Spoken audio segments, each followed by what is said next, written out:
आज बात करते हैं स्टीव जॉब्स की, एप्पल के फाउंडर, जिनकी कहानी हमें विजन, मुश्किलों से लड़ने की हिम्मत और सबसे बढ़कर अपनी शर्तों पर जिंदगी जीने के बारे में कुछ बहुत जरूरी बातें सिखाती है। तो चलिए इस सफर को शुरू करते हैं। जरा सोचिए, एक तरफ एक ऐसा इंसान जिसे पेट भरने के लिए मीलों पैदल चलकर मंदिर जाना पड़ता था, और दूसरी तरफ वही इंसान जिसने दुनिया की पहली $3 ट्रिलियन की कंपनी बना डाली।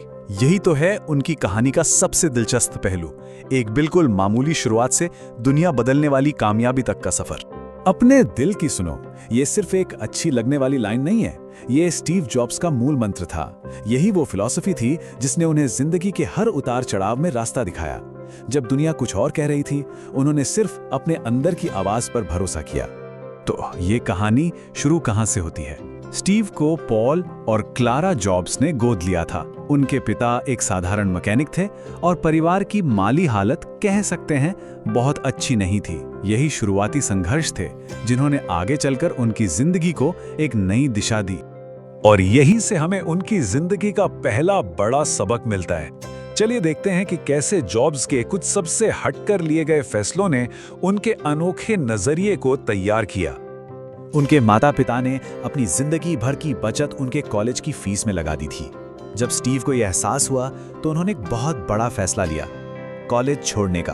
पर यह कोई नाकामी नहीं थी, बल्कि अपनी असली राह खोजने की तरफ ये उनका पहला सबसे हिम्मत वाला कदम था। कॉलेज छोड़ने के बाद भी सीखना बंद नहीं हुआ, बल्कि अब वो अपनी मर्जी से सीख रहे थे। उन्होंने कैलीग्राफी की क्लास में जाना शुरू किया, और यही हुनर सालों बाद एप्पल प्रोडक्ट्स के खूबसूरत फॉन्ट्स की वजह बना। वो आध्यात्मिक शांति की खोज में भारत आए, यहाँ 7 महीने रहे और बौद्ध धर्म को गहराई से समझा।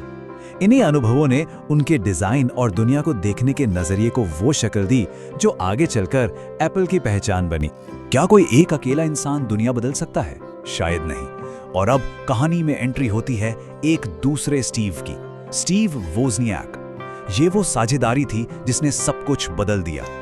ये दोनों कह सकते हैं एक सिक्के के 2 पहलू थे।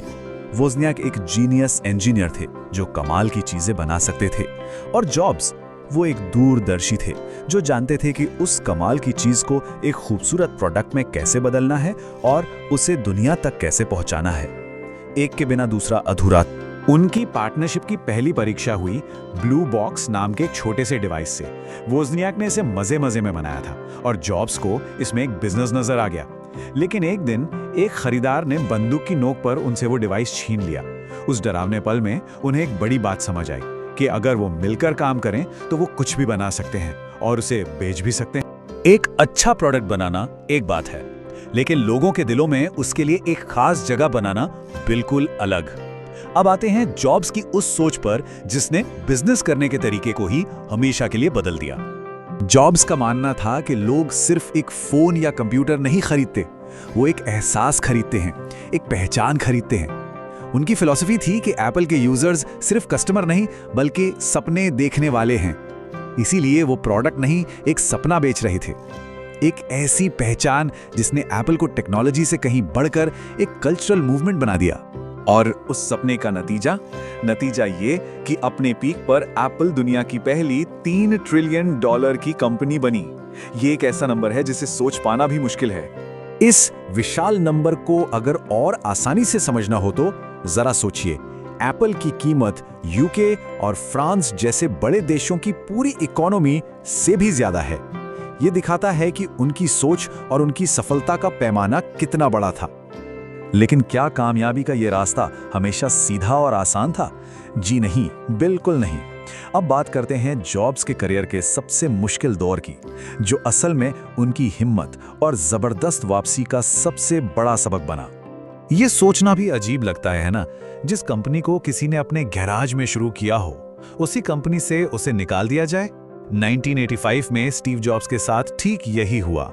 ये उनके लिए एक बहुत बड़ी पर्सनल और प्रोफेशनल हार थी। पर जॉब्स हार मानने वालों में से नहीं थे। अगले 10 सालों में वो चुप नहीं बैठे। उन्होंने 2 और सफल कंपनियां बनाई, नेक्स्ट और पिक्सार। और फिर किस्मत ने एक ऐसा मोड़ लिया जिसकी किसी ने कल्पना भी नहीं की थी। एप्पल ने नेक्स्ट को खरीद लिया और स्टीव जॉब्स एक बार फिर सीईओ बनकर अपनी ही कंपनी में वापस आ गए। और उनकी वापसी किसी धमाके से कम नहीं थी। आते ही उन्होंने 450 से ज्यादा प्रोडक्ट्स बंद करके सिर्फ 20 पर फोकस किया। उन्होंने आईपॉड लॉन्च किया, जिसने म्यूजिक इंडस्ट्री को बदल दिया, और फिर 2007 में आईफोन लाकर पूरी दुनिया को बदल दिया। उन्होंने एप्पल को दिवालिया होने से बचाकर दुनिया की सबसे कीमती कंपनी बना दी। अब चलते हैं आखिरी और शायद सबसे गहरे सबक की ओर।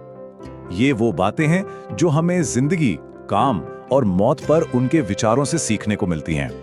अपनी मशहूर स्टैनफोर्ड स्पीच में उन्होंने कहा था, हमारा समय सीमित है, इसलिए इसे किसी और की जिंदगी जीकर बर्बाद मत करो।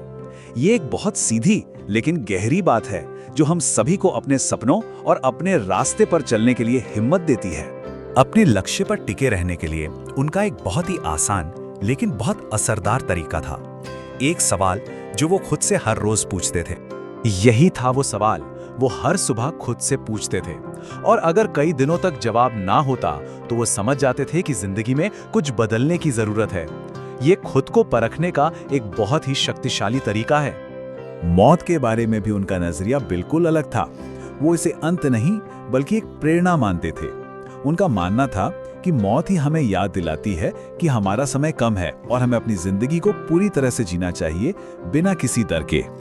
और इसी सवाल के साथ आज की ये चर्चा खत्म करते हैं। ये सवाल सिर्फ स्टीव जॉब्स के लिए नहीं था, ये हम सब के लिए है। इस पर जरूर सोचिएगा।